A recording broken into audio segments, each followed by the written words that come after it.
তীব্র শীতে কাঁপছে দেশ, কুয়াশা আর হিম বাতাসে বিপর্যস্ত জনজীবন। দর্শক, আমরা শীত পরিস্থিতির আরো খবর জানবো। কুড়িগ্রাম এবং সাতক্ষীরা থেকে যুক্ত হচ্ছেন আমাদের সহকর্মীরা। শুরুতে কুড়িগ্রামের খবর জানাতে যুক্ত আছেন সহকর্মী গোলাম মাওলা সিরাজ। সিরাজ, সারিকা, আজকে সকালটা একটু ভিন্ন রকম কুড়িগ্রামে। সেটি হচ্ছে যে আজকে সকালে মানে এখন কিন্তু আসলে সূর্যের দেখা মিলেছে। কোথাও কোথাও আসলে একটু রোদও কিন্তু গায়ে লাগছে মানুষের। কিন্তু গত কয়েকদিন ধরেই কিন্তু এটি ছিল না। আহ, কয়েকদিন ধরেই সূর্যের মুখ দেখেনি এখানকার মানুষ। এর মধ্যে দু একদিন হলো যে একটু রোদ দেখা গিয়েছিল এই অঞ্চলে। তো এবারে কিন্তু 9 ডিগ্রি পর্যন্ত নেমেছে এই কুড়িগ্রাম সহ এই অঞ্চলের আবহাওয়া। তাতে মানুষের যে দৈনন্দিন কাজ, বিশেষ করে এখন কিন্তু মাঠে বোরোর চারা লাগানোর একটা সময় হয়ে গেছে। তো সেই কাজটা কিন্তু এখন পর্যন্ত শুরু করতে পারেনি মানুষ। একই সাথে হচ্ছে এবার যে টানা শীত বা শৈত্যপ্রবাহ, কয়েকদিনে তো মৃদু শৈত্যপ্রবাহ হয়ে গেল এই এলাকায়। তো এই টানা যে শীত, এই শীতে কিন্তু বীজতলার ব্যাপক ক্ষতি হয়েছে। আমরা যেটা জেনেছি কৃষকদের মাধ্যমে, একই সাথে যেটা জেনেছি কৃষি বিভাগের কাছ থেকে। গতকাল মূলত আমি কথা বলেছিলাম খামারবাড়ির যিনি উপপরিচালক রয়েছেন ওনার সঙ্গে। উনি যেটা আমাকে জানিয়েছেন যে এ পর্যন্ত প্রায় 53 হেক্টর জমির কিন্তু বীজতলা একেবারেই নষ্ট হয়ে গেছে। এর বাইরেও কিন্তু বেশ কিছু বীজতলা রয়েছে যেগুলো আরো যদি কয়েকদিন টানা শীত থাকে তাহলে কিন্তু সেই বীজতলাগুলো নষ্ট হয়ে যাওয়ার শঙ্কা রয়েছে। আর একেবারে বড় মৌসুমের শুরুতেই, অর্থাৎ যে চারা যে বীজতলা থেকে চারা নিয়েই যে আসলে জমিতে লাগানো হবে, সেটি যদি ক্ষতিগ্রস্ত হয় কৃষক, তাহলে কিন্তু পুরো আবাদটাতেই তারা ক্ষতিগ্রস্ত হতে পারে, এমনটাই কিন্তু শঙ্কা প্রকাশ করা হচ্ছে। এবং অন্যান্য বছর আমরা যেটা দেখতাম যে ঠিক এই সময়টাতে কিন্তু আসলে বোরো লাগানোর ধুম পড়ে যেত কৃষকদের, কিন্তু সেটি কিন্তু এখন পর্যন্ত শুরু হয়নি। ফলে সবকিছু মিলে এবারে কিন্তু কৃষি যে কৃষকের যে ক্ষতি বা কৃষির যে একটা ক্ষতি, এটির কিন্তু শঙ্কা করা হচ্ছে এখন পর্যন্ত। তবে কৃষি বিভাগ যেটি বলছে, একই সাথে স্থানীয় আবহাওয়া অফিসও যেটা বলছে যে হয়তো খুব বেশি দিন এমন অবস্থা থাকবে না, আস্তে আস্তে তাপমাত্রা বাড়তে পারে এবং শীতের তীব্রতা বা কুয়াশার তীব্রতা এটি কিন্তু কমতে পারে।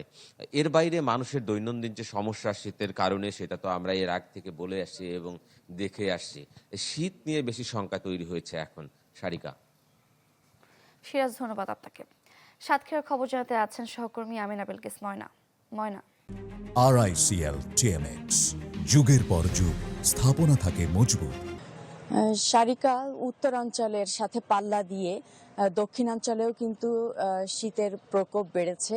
এখানে রাতে যে কুয়াশা হচ্ছে, সেই কুয়াশা থেকে শিশির, ঝিরিঝিরি বৃষ্টির মতো পড়ছে, যেটি আসলে কাবু করে দিচ্ছে সাধারণ খেটে খাওয়া মানুষ এবং ফুটপাতে যারা রাত্রি কাটায় তাদের জন্য খুব কঠিন হয়ে যাচ্ছে। এখানে বলে রাখা দরকার যে আসলে সরকারি বেসরকারি কোনো পর্যায় থেকে এখনো পর্যন্ত সেইভাবে দৃশ্যমান কোনো শীতবস্ত্র বিতরণ হয়নি বা হচ্ছে না। যারা শীতে কাবু হয়ে থাকছেন, কাক ডাকা ভোরে যারা কাজে বের হন, মাটি কাটার কাজে, কৃষি কাজ করতে, তারা কিন্তু বলছেন যে তাদের অনেক বেশি কষ্ট হচ্ছে এই ভোরে কাজ করতে বের হতে, কিন্তু তারা এখনো পর্যন্ত কোনো শীতবস্ত্র পাননি। যদি সরকারি বেসরকারি উদ্যোগ নিয়ে এবং সেই সাথে প্রশাসনের পক্ষ থেকে বা রাজনীতিবিদরা এবং যারা ধনাঢ্য ব্যক্তি আছেন, তারা যদি এই খেটে খাওয়া শীতার্ত মানুষের পাশে এসে দাঁড়ান, তাহলে কিন্তু এই মানুষগুলো শীত থেকে কিছুটা হলেও রক্ষা পায়। এদিকে যে বোরো আবাদ করার জন্য বীজতলা করা হয়েছে, সেই বীজতলা কিন্তু এখনো পর্যন্ত মানুষ কৃষি কাজ বা মাঠে নামতে পারছে না এই তীব্র শীতের কারণে। তবে যদি এই শীত কাটানোর জন্য প্রয়োজন হয়, তাহলে কিন্তু শীত বস্ত্র বিতরণের প্রয়োজন এবং এটি দৃশ্যমান হওয়া দরকার। এদিকে শীতার্ত মানুষরা তারা কিন্তু ভীষণভাবে অভিযোগ করছে যে এখনো পর্যন্ত তাদের শীতবস্ত্র দেয়া হচ্ছে না। তো এটি যদি প্রশাসন একটু খেয়াল করে, তাহলে কিন্তু এই শীতের তীব্রতা থেকে ফুটপাতে থাকা মানুষ, নদীর ধারে থাকা মানুষ এবং টং বেঁধে যারা থাকে তাদের জন্য সুবিধা হতো। এই ছিল শীত পরিস্থিতির সর্বশেষ অবস্থা।